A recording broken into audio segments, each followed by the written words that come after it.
Happy July 4.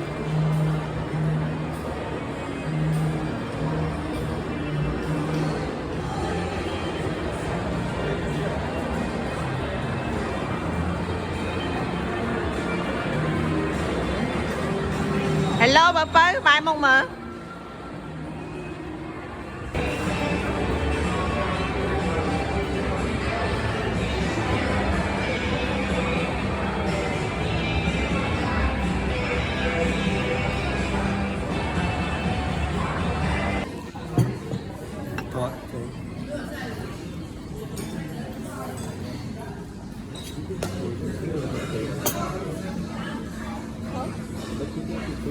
Đi nhâm cái tiêu kho cổ. Nó chai ba đã phỏng sẵn rồi. Bây giờ chân thầm nào mà. Vô. Cho nên.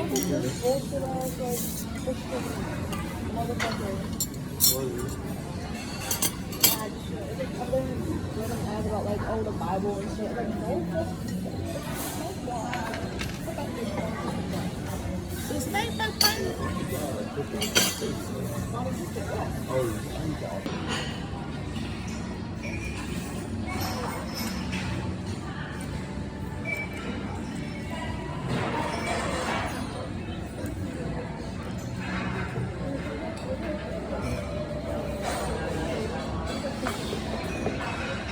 Đấy đó.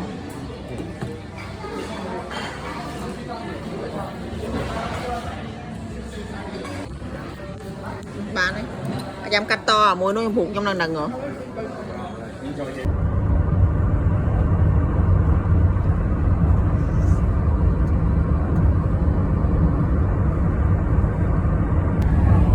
Giờ mình lên thôn Tilisrai, lỡ từ lọc tập té với nhau. Ngay lấy từ lọc tập té với.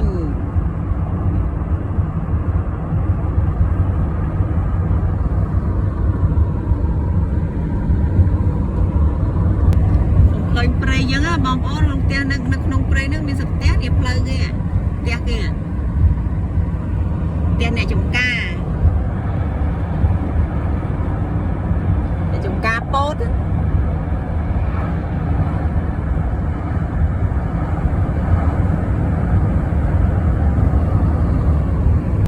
Đi té mà ha sẽ thay nè sái nè té nó sẽ sái.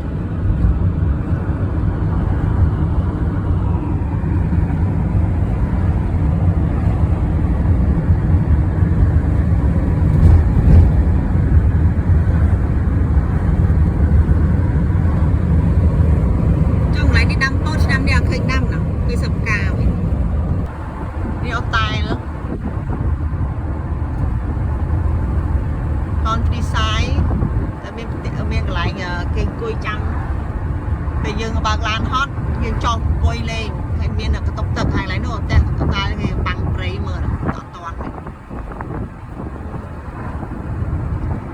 này nè cho nó bọt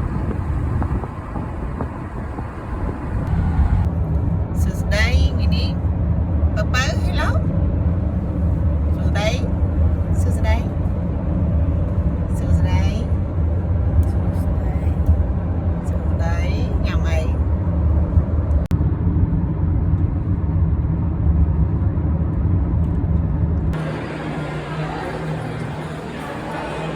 Happy July 4.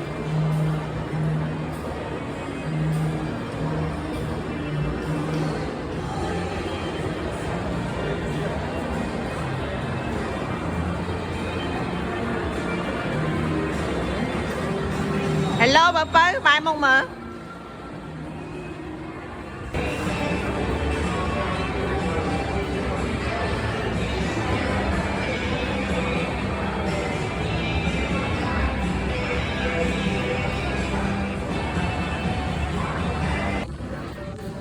Bán đấy. Dám cắt to mối nó hụt trong lần hả?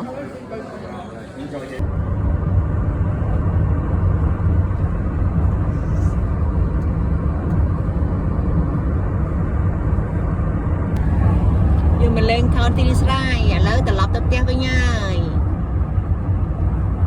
Ngay lấy từ lọc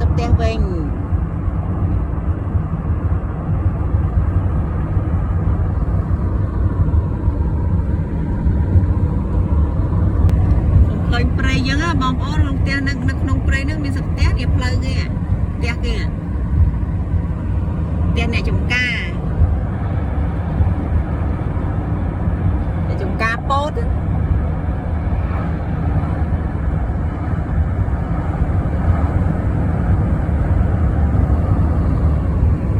đi tia mà ha sẽ thay nè sái nè tia mà nè sái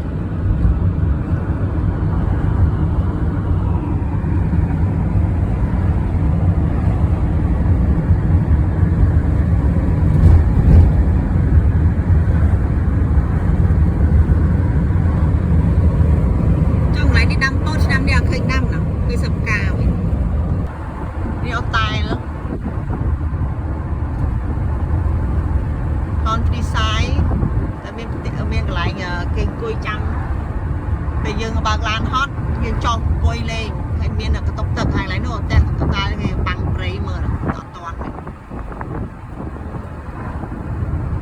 sắp tên nè cho nó bọt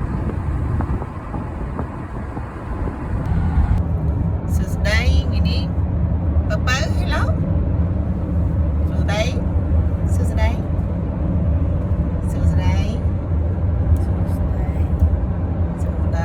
nhà mày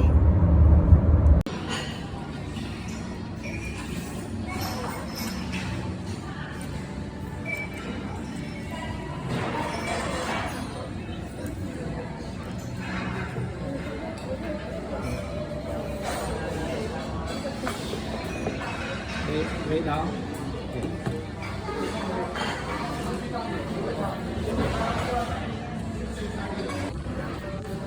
bán đấy em cắt to môi nó phụng trong lần đằng nữa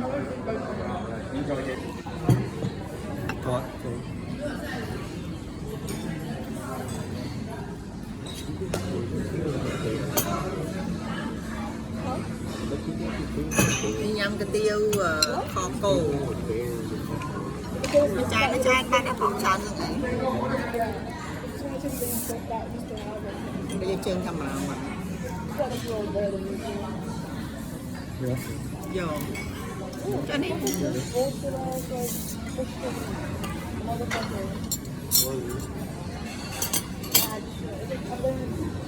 about like oh the Bible and shit like no.